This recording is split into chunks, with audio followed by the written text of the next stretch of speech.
آواز اور تصویر کی دنیا میں خوش آمدید۔ کتاب در پردہ حقائق، مصنف محمد طاہر خان ہزارہ۔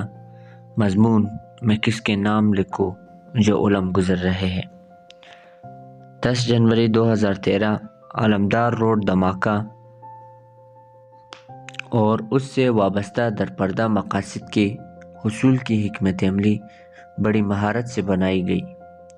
جنگی سیاست میں خونریزی کے در پردہ مقاصد کو اجاگر کرنا بھی بنیادی اہمیت کا حامل ہوتا ہے۔ سانحے کے بعد بے رحم قاتل اور اس کے نقارچیوں نے نام نہاد احتجاجی دھرنے کی آڑ میں ستم دیدہ عوام کو دھوکہ دینے، جرم چھپانے اور پردہ ڈالنے کی غرض سے کامیاب ٹوپی ڈرامہ رچایا۔ قتل عام کا سارا ملبہ صوبائی حکومت پر ڈالا گیا۔ صوبائی حکومت کی برطرفی، گورنر راج لگانے اور کوئٹہ کو فوج کے حوالے کرنے کے بے معنی مطالبات کیے گئے۔ حالانکہ نام نہاد دہشت گردی آئینی طور پر داخلی سلامتی کا معاملہ ہے، جس کو بنیاد بنا کر صوبائی حکومت کی برخاستگی بجائے خود غیر آئینی اقدام تھا۔ یہ بھی کسی سے پوشیدہ نہیں کہ نظریہ ضرورت کو ہمیشہ ملکی آئین پر سبقت حاصل رہی ہے۔ ہمارے نام نہاد رہنماؤں کی بے سود مطالبات نے بے گناہوں کی اصلی قاتلوں کو ذمہ داری سے بچ نکلنے کا راستہ مہیا کیا۔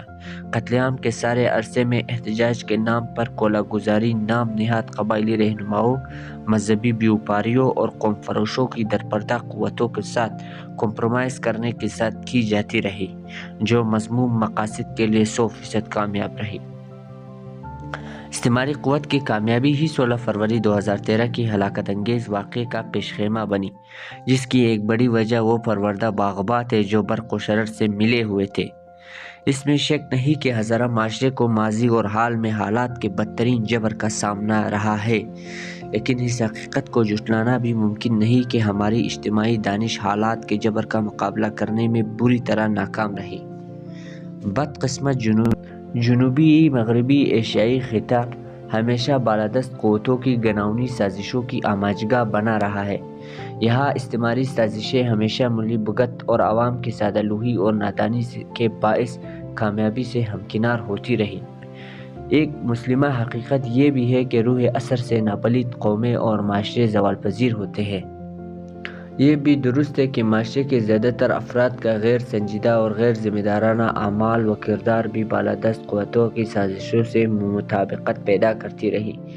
یعنی معاشرے کا ہر فرد تباہی میں کم و بیش شریک رہا۔ عام آدمی نے کبھی اپنے مسائل کو سمجھا ہے، نہ انہیں خود حل کرنے پر مائل ہوا ہے۔ ہم سماجی شعور سے بے بہرا ایک ہجوم ہے جو صرف کھانے کے لیے جینا چاہتے ہیں۔ ہم نے اپنے سیاسی معاملات طلع آزماؤں کے سپرد کر دیے جو اپنی ذاتی و گروہی مفادات کے لیے در پردہ قوتوں کے ہمنوا بن گئے۔ مذہبی معاملات نیم خواندہ درباری ملاؤں کے حوالے کر کے انہیں کلی منمانی کرنے کی اجازت دی اور اپنے معاشی حالات کو مافیا کے رحم و کرم پر چھوڑ دیا، اور ہم خود خالی ہاتھ رہ گئے۔ یہ ایک تلخ حقیقت ہے کہ ہم خلاش لوگ ہیں، نہ ہمارے دماغ میں کچھ ہے، نہ دل میں، نہ جیب میں، نہ دامن میں۔ اس کمی کو پورا کرنے کے لیے ہم نے نمود و نمائش کے ہنر سے کام چلانے کی روش اختیار کی۔ ہمارا ظاہر و باطن مختلف ہی نہیں متضاد بھی ہے۔ ہم خود کو حسینی کہتے ہیں لیکن ظلم بھی برداشت کرتے رہے۔ ہم خود کو غیر قوم کہتے نہیں تکتے لیکن اپنے قاتلوں سے ساز باز بھی کرتے ہیں۔ ہم اپنی ناکامیوں کو تسلیم کرنے کی بجائے اپنے منہ میاں میٹھو بن کر خود فریبی میں مبتلا رہتے ہیں۔ ہمارا کردار زیادہ تر دوروخہ ہے۔ ہم حقیقت میں جو کچھ ہوتے ہیں اسے چھپانے کی غرض سے چہروں پہ چہرہ سجا لیتے ہیں۔ ہم مصلحتوں کے شکار رہ کر اپنی ذاتی مفاد کو اجتماعی مفاد پر ترجیح دینے کے عادی ہیں۔ لہٰذا ہمارے ساتھ جو کچھ ہوا اور ہو رہا ہے وہ ہماری اجتماعی بدعمالیوں کا منطقی انجام بھی ہے۔ ہمارے نام نہاد مسیحوں نے معاشرے کو لاحق امراض کے حقیقی اسباب دور کرنے کی بھی کوشش نہیں کی، صرف علامتوں کی علاج کی بے سود کوشش کی جاتی رہی۔ اگر سچ کہا جائے تو وہ چاہتے ہی نہیں کہ امراض ختم ہو۔ عام لوگوں سے پوچھا جائے کہ آگ و خون کا دریا پار کر کے انہیں کیا سبق سیکھا، انہوں نے کیا سبق سیکھا؟ کیا یہ جاننے کی ضرورت محسوس کی کہ ان کا بے رحم قتل عام کس نے اور کس مقصد سے کیا؟ کیا ان لوگوں کو آپ نے پہچانا جو قتل عام کی دانستہ پردوپوشی کے لیے قاتلوں سے ساز باز کرتے رہے؟ ہزارگی ضرب المثل امو خرق امو درک کی کیفیت خود سوالوں کا جواب نفی میں دیتی ہے۔ ہمارے ارد گرد حالات بدستور مخدوش ہے۔ عالمی دہشت گرد امریکہ کی غلام ریاست پاکستان کے پاس 18 کروڑ بدقسمت لوگوں کی نجات کا کوئی نصب العین نہیں ہے۔ آزمودہ حکمرانوں سے خیر کی توقع رکھنا بھی خام خیالی ہے۔ اسی لیے گٹا ٹوپ اندھیرے میں خواب غفلت میں پڑے رہنے کی کوئی گنجائش نہیں۔ 16 فروری 2013 کے خونی کھیل کا سبق یہ ہے کہ ہمیں جاگتے رہنا چاہیے۔ یہ ایک کڑوا سچ ہے کہ قتل عام کے سارے عرصے میں ہم خود تو جاننے سمجھنے اور درست رائے عمل اختیار کرنے سے قاصر رہے، لیکن ہماری خوش قسمتی ہے کہ وقت اور حالات نے قتل عام کی اصل کہانی اور کرداروں کو بے نقاب کیا۔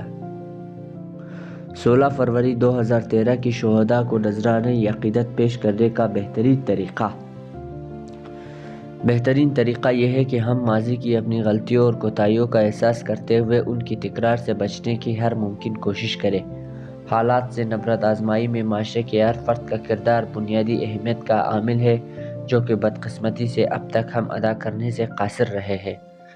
جب کبھی ہم اٹھے جبر کے سامنے، خون بہتا رہا دیدہ وار چپ رہے، واعظوں پہ ہمیں اب بھروسہ نہیں، ظلم ہوتا رہا چارہ گر چپ رہے۔ 15 فروری